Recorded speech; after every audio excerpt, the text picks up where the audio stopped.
दिल्ली के जंतर मंतर पर कांग्रेस जनता पार्टी के प्रोटेस्ट में हुई हिंसा और पथराव को लेकर दिल्ली पुलिस ने 6 एफआईआर दर्ज कर मामले की जांच शुरू कर दी है। इस पथराव में, इस हिंसा के अंदर करीब 118 पुलिसकर्मी घायल हुए थे, तो वही 60 प्रदर्शनकारी भी इस पूरे हिंसा के अंदर घायल हुए थे। इस वक्त हम जंतर मंतर की ठीक उसी जगह पर मौजूद हैं जहां पर एक पूरा का पूरा प्रोटेस्ट शुरू हुआ था। और आप देख सकते हैं आज एक बार फिर से जो प्रोटेस्टर हैं यहाँ पर बड़ी संख्या में मौजूद हैं। भारी संख्या में पुलिस बल अभी भी तैनात किया गया है। आप सामने दिल्ली पुलिस की जो एंटी रॉयड व्हीकल है, जो रॉयड कंट्रोल व्हीकल है, उनको देख सकते हैं, वज्र वाहन को देख सकते हैं। और साथ ही यहाँ पर अगर आप देखेंगे तो आपको रैपिड एक्शन फोर्स और साथ ही दिल्ली पुलिस की कई कंपनियां नजर आएंगी। जो जंतर मंतर से पार्लियामेंट की तरफ जाने के जितने भी रास्ते हैं उनको कुछ इसी तरीके से बैरिकेड लगाकर अभी भी बंद किया गया है। एक बार फिर से अगर आप उधर आगे देखेंगे तो किस तरीके से जो प्रोटेस्टर है, जो इस पूरे प्रोटेस्ट के अंदर शामिल हुए, जो लोग जंतर मंतर पर बैठे हुए हैं, वो बीच बीच में कुछ इसी तरीके से सड़क पर निकल आते हैं और यहाँ पर जान की स्थिति पैदा हो जाती है। तो पुलिस ने जो 6 एफआईआर इसके अंदर दर्ज की है, उनमें सरकारी काम में बाधा पहुंचाना, तोड़ करना, सरकारी सामान को नुकसान पहुंचाने की एक एफआईआर है। तो वही एक एफआईआर पूरे हिंसा को लेकर जो साजिश इसके पीछे है उसको लेकर, साथ ही इस तरीके से इस इलाके के अंदर लोगों ने ड्रोन उड़ाया, उसको लेकर भी एक एफआईआर दर्ज की है। तो दिल्ली पुलिस का कहना है कि अभी आने वाले समय में और भी कई एफआईआर इस पूरी घटना को लेकर, हिंसा को दर्ज की जाएगी। जैसे जैसे आइडेंटिफिकेशन होगी, जैसे नाम और चेहरे साफ होंगे, और भी कई एफआईआर दर्ज होगी। अभी फिलहाल आप देखिए, अभी भी पुलिस की तरफ से लगातार यहाँ पर अनाउंसमेंट हो रही है कि जो प्रोटेस्टर्स हैं, जो जंतर मंतर पर प्रोटेस्ट में शामिल होने के लिए पहुँचे हैं, वो कुछ इस तरीके से सड़कों पर ना निकले, ट्रैफिक में बाधा ना पहुँचाए। फिलहाल पुलिस के अधिकारियों के मुताबिक करीब 70 जो उपद्रवी थे, जो हिंसा में शामिल थे, जो पथराव करते हुए नजर आ रहे थे, जो पुलिस के ऊपर डंडों से हमला कर रहे थे, जो सरकारी संपत्ति को नुकसान पहुंचा रहे थे, ऐसे 70 प्रदर्शनकारियों को हिरासत में लिया था।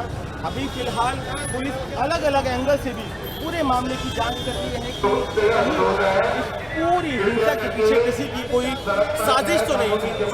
क्योंकि जांच के दौरान ये बात भी सामने आई है कि इस पूरे प्रोटेस्ट के अंदर कई ऐसे लोग शामिल थे जो छात्र नहीं थे, कुछ ड्राइवर थे, तो कुछ दूसरे पेशे के लोग थे। तो ऐसे में पुलिस को इस बात की आशंका है कि जानबूझकर जो भीड़ थी, जो छात्र यहाँ पर प्रदर्शन में शामिल हुए थे, उनको भड़काने का, उकसाने का काम भी कुछ लोगों ने किया। बैरिकेड्स को जानबूझकर तोड़ा और उसी के बाद जो हिंसा थी वो भड़की। जो छात्र थे वो ठीक इसी जगह से आगे बढ़े और जो ये सीधे हाथ की तरफ ट्रैफिक जा रहा है वो आगे पार्लियामेंट यानी संसद की तरफ जा रहे हैं। और उसी संसद की तरफ बढ़ते हुए जो पुलिस के साथ उनकी भिड़ंत थी वो पार्लियामेंट स्ट्रीट थाने के बाहर हुई। तो पुलिस इस पूरी हिंसा के पीछे किसी तरह की साजिश के एंगल पर भी जो जांच है उसको आगे बढ़ा रही है। Police CCTV footage, drone footage, जो मोबाइल से बनाए गए वीडियो है उनको खंगाल रही है। उन लोगों को आइडेंटिफाई किया जा रहा है जो पुलिस के ऊपर पथराव कर रहे हैं, जो बैरिकेड्स को तोड़ रहे हैं, जो डंडों से पुलिस के ऊपर हमला कर रहे हैं, उनको भी पुलिस साथ में आइडेंटिफाई कर रही है। इतना ही नहीं, पुलिस के अधिकारियों का कहना है कि कनॉट प्लेस के अंदर भी कई ऐसे वीडियो सामने आए हैं जिसमें जो पत्थर हैं वो पुलिसकर्मियों के ऊपर फेंके गए, उनमें भी कई जो चेहरे हैं उनको आइडेंटिफाई किया जा रहा है। तो कहीं ना कहीं पड़ताल के दौरान पुलिस को ऐसा भी लग रहा है कि छात्रों का एक प्रोटेस्ट था जिसको कुछ लोगों ने हाईजैक करने की भी कोशिश की। एंटी सोशल एलिमेंट से वो भी इस प्रोटेस्ट के अंदर घुसे और उसके बाद उन्होंने पूरी हिंसा की। दिल्ली पुलिस के अधिकारियों का कहना है कि जो प्रोटेस्टर झंडे लेकर आए थे उन झंडों के डंडे निकालकर उससे पुलिस के ऊपर हमला किया गया, पत्थरों से हमला किया गया, जो बैरिकेड से वो तोड़ दिए गए, जूते चप्पल थे वो पुलिस के ऊपर फेंके गए। तो कई ऐसे एविडेंसेस हैं जो फेस रिकॉग्निशन सॉफ्टवेयर पुलिस के पास होता है, उसकी भी मदद ली जा रही है, क्योंकि जो चेहरे इस पूरे उपद्रव के अंदर, हिंसा के अंदर नज़र आ रहे हैं, उनको उस सॉफ्टवेयर के ज़रिए भी आइडेंटिफाई करने की कोशिश की जा रही है। क्योंकि अगर वो कोई पिछला क्रिमिनल रिकॉर्ड रखते हैं तो तुरंत उनकी पहचान हो जाएगी और उनका पुराना आपराधिक इतिहास भी पुलिस के सामने आ जाएगा। हालांकि जो पुलिस और प्रोटेस्टर के बीच में क्लैश हुआ, उसमें बड़ी संख्या में जो छात्र थे उनको भी गंभीर चोटें आई हैं।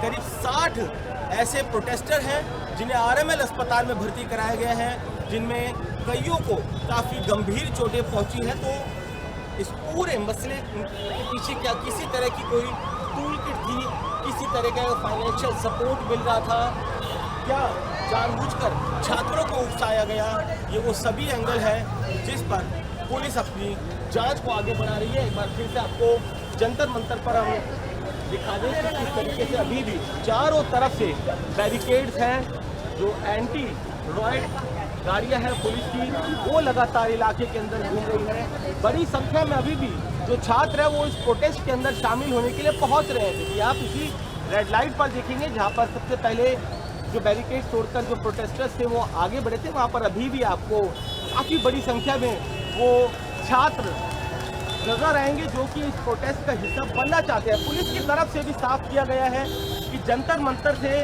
किसी को हटाया नहीं जाएगा। जो प्रोटेस्ट चल रहा है अगर वो शांतिपूर्ण तरीके से चलता है तो उसको चलते रहने की इजाज़त दी जाएगी। यही वजह है कि सोमवार को जब हिंसा हुई उसके बाद पुलिस ने लाठीचार्ज की, तो जो प्रोटेस्टर वापस जंतर मंतर पर आकर बैठे उनको पुलिस ने बैठने दिया। और वही जगह पर आप आसपास देख सकते हैं बड़ी संख्या में जो छात्र हैं, जो प्रोटेस्टर्स हैं, वो यहाँ पर आकर प्रोटेस्ट के अंदर शामिल हो रहे हैं। हालांकि आज किसी तरह की अशांति नहीं है, एक ही जगह पर बैठकर शांतिपूर्ण धरना दे रहे हैं, क्योंकि डिमांड छात्रों की यही है, कांग्रेस जनता पार्टी की यही है कि जो धर्मेंद्र प्रधान हैं, शिक्षा मंत्री, वो अपना इस्तीफा दें। कई छात्रों ने जब नीट का पेपर लीक हुआ था तब आत्महत्या कर ली थी, उनके परिवार को एक फाइनेंशियल सपोर्ट मिलना चाहिए। ये सभी मांगे जो है वो सरकार तक पहुंचा दी गई है। बातचीत सरकार और जो प्रोटेस्टर कांग्रेस जनता पार्टी उनके बीच में भी हुई है। और इसी बीच में पूरा का पूरा प्रोटेस्ट है जंतर मंतर पर फिलहाल अभी भी जारी है। और सोमवार को इस प्रोटेस्ट के दौरान जो हिंसा हुई, पथराव हुआ, तोड़फोड़ हुई, पुलिस की गाड़ियों को नुकसान पहुंचाया गया, उसमें अलग अलग अब तक आधा दर्जन एफआईआर दर्ज कर पुलिस अपनी जांच बढ़ा रही है।